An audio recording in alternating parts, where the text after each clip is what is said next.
الحمد لله إلهي با مهدله الحمد لله إلهي با مهدله الحمد لله إلهي با مهدسكله كدب وحان ربا إنانو مهد عليو قدومكي يحلباندي دولة كونفور قلبيد حلباندي السدحادة oo ii doortay madaxweynaha dawladda koonfur galbeed aad iyo aad baan inkaga mahad celinayaa mas'uuliyad culus iyo xilli adag daruufo badan jiraan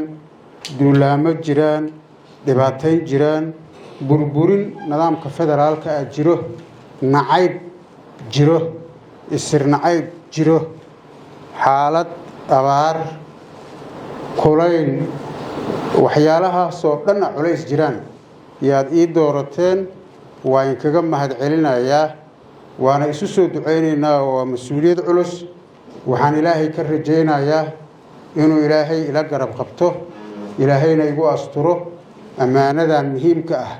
oo aad ii dhiibteen waxaan ilaahay ka rajaynayaa kii koonfur galbeed nidaamkeeda iyo sharciyadeeda iyo dawladnimadeeda ilaaliyo isku haayo dadkana aan xadgudub ku samaynin soo celiyo sharaftii iyo karaamadii ay lahayd reer koonfur galbeed intaas kadib waad ogtihiin Soomaaliya maanta waxa ka socdo oo muddada dheer socday wax weligeed dhacay ma ahayn wax loo baahnaana ma ahayn haddii qofka bini'aadanka ah la doorto waxaana loo doortay baarlamaankii ka horreeyay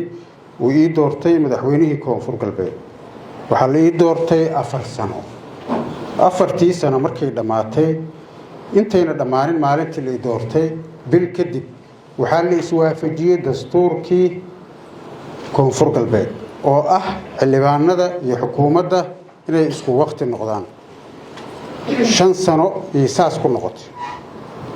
5tii sano markay dhamaatay waad la socotaan diyaar baan u ahayn inaan doorasho galno anaa codsaday mar ma aha laba ma aha saddex ma aha dawladda federaalka ugu horeeyay madaxweynaha aad buu u mahadsan yahay isku daygiisa wuxuu yiri waxaan mideynaynaa doorashooyinka dawladaha xubnaha ka ah dawladda federaalka waxaan ka shaqeynaynaa inaan qabanno doorasho qof iyo cod waxaan ka shaqeynaynaa si dimuqraadiyada in dalka loogu soo celiyo nidaam doorashooyin waxaan u aragnay wax fiican oo loo baahnaa oo muhiim ahaa in la qabtana ay ahayd qayb baan ka ahayn waana ka shaqeynay muddan ka soo shaqeynaynay qofba meel buu ku haraayay talooyin badan baan sameynay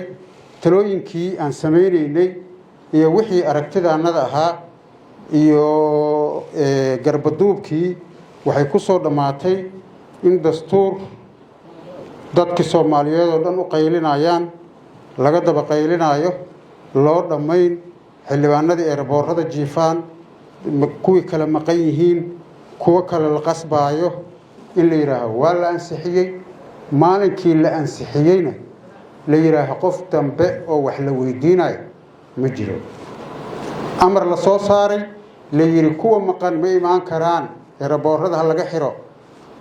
maanta kadib wax looga baahan yahay ma leh dantii laga lahaa waa laga gaaray waxa la suubiyayna wax Soomaali raali ka tahayna ma ahayn waxaan raali ka ahaynna ma ahayn waxaan ku heshiinayna ma ahayn wax la isqasbaayay oo bistoolad madax la isaga hayay one of the two ama waa ku dilayaa ama waa ila jiraysaa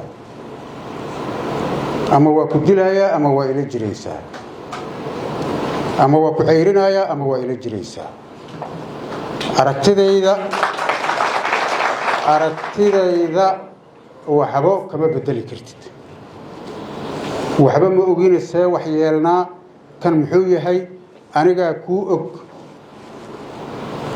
aniga ku fikiraayo aniga ku haayo adiga shahaado zuur baa ii noqonaysaa wixii aan sameeyo gacantaa taagaysaa muddaan ku soo jirnay waxyaalaha muddadaasaan ugu soo jirnay waxay ahayd soomaalinimo war soomaali amay ka naxdaan haddaad adinkana baxdaan soomaali amay dhibsataa soomaalinimada yaan la jeclo weyn ka lahayn waxaan islahayn miiska soomaalinimada adinka ku hara halinkaga kala tago awalba soomaali adinka isku hayseeni haddana isku haaya intii tagtay waa tageene balsey u soo noqdaan adinkana joogoo meesha ku hara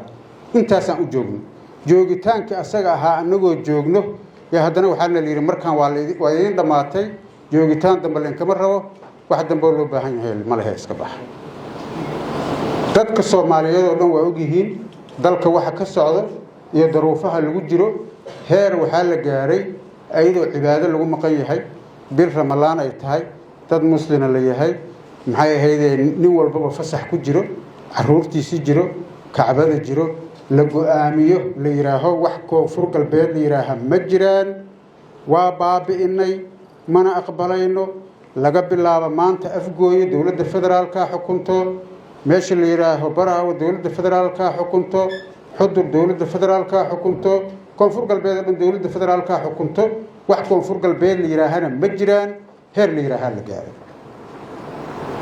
waa ogtihiin wasiirka arrimaha gudaha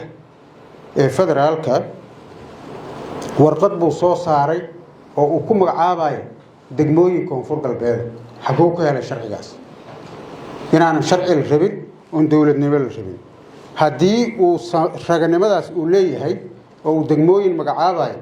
degmadii asaga uu ka soo jeeday shakhsiyan oo garow iyo u magacaabi lahaa oo deegaankiisa oon ognahay weliba inuusan tegi karin haddii uu nin raga yahay oo uu degmo magacaabi karo wuxuu magacaabi lahaa kismaayo wuxuu magacaabi lahaa afmadow muxuu u magacaabi waayey waxaa la yidhaahaa looyley intay kuu nugul yaa micno lahayn oo waxaan sheega qaadanaayo aniga yaa walaalkii dilaayo aniga annaga waxaan ku taagannahay dastuurka federaalka qodobkii 120aad oo qeexayo sheegayo wixii xuquuqdaanada ah dastuuriga ah ee doorasho ha noqoto maamulka annaga ha noqoto u madax banaynayo oo dhahayo waxay xaq u leeyihiin inay u isticmaalaan dastuurka stateka qodobkaas 120aad yaan ku dhaqmaynaa asaana ku shaqaynay aad iyo aad u mahadsantihiin waan kaga mahad celinaya laga bilaabo maanta koonfur galbeed madaxweynihii saddexaad oo loo doortay baan ahay mana aqbalayo adduunkana waa u sheegayaa faragelintan joogtada ah oo nagula wado weeraradan joogtada ah oo nagula wado ma aqbalayno laga bilaabo maanta amaraan soo saaraynaa tilaab baan qaadaynaa adduunyada iyo beesha caalamka na waxaan u sheegaynaa Soomaaliya oo 36 sano dawlad la'aan ahayd inaysan maanta aysan ku fiirsanin xasan sheekh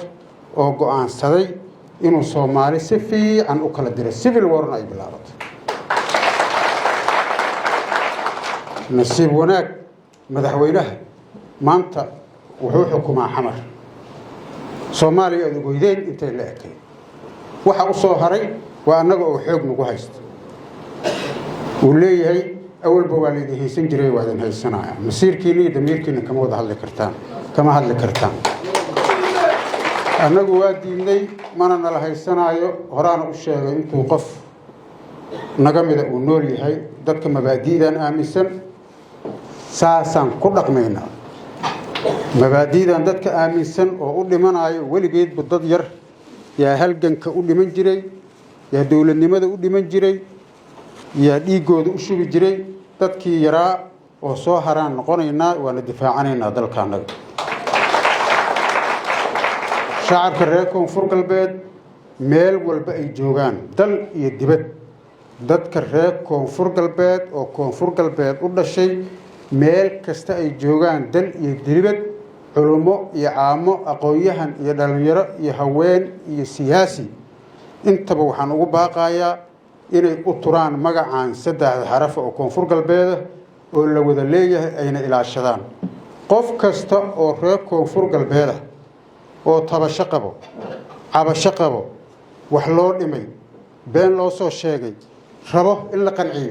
ديار بان أبنهي واسود ويرينا جوجلنا بدأت بافتسن intay fidsan tahay ka soo qayb gala wixii aqabtaan noo sheega nagu qanciya talada koonfur galbeed baa iska leh xamar laga mala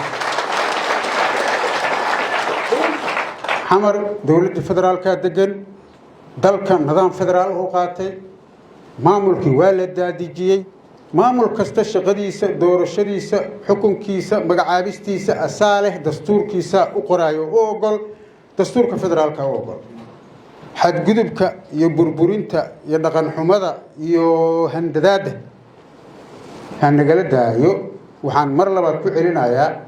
dadka Soomaaliyeed oo micnaha leh oo Soomaalinimada aaminsan dadka madaxweyne Xasan Sheekh saaxiibada la ah dadka madaxweyne Xasan Sheekh qaraabada la ah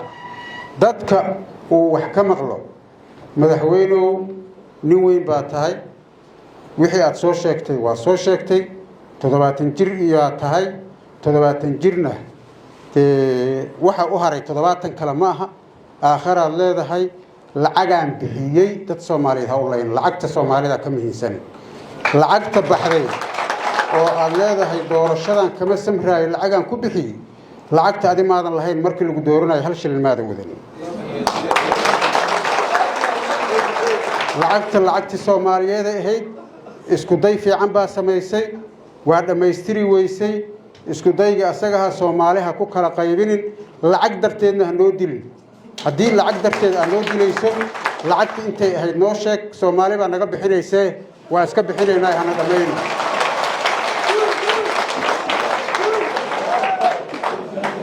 dalkan waa hal dal oo federaal waaye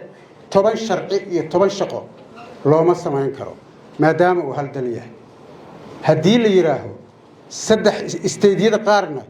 waxay aadayaan doorashadii dadbanay isteediyada qaarna waxay aadayaan doorasho toos la yiraahdo ma laba dal noqonaynaa maxaa isugu iimaanaynaa aniga iyo Jubbaland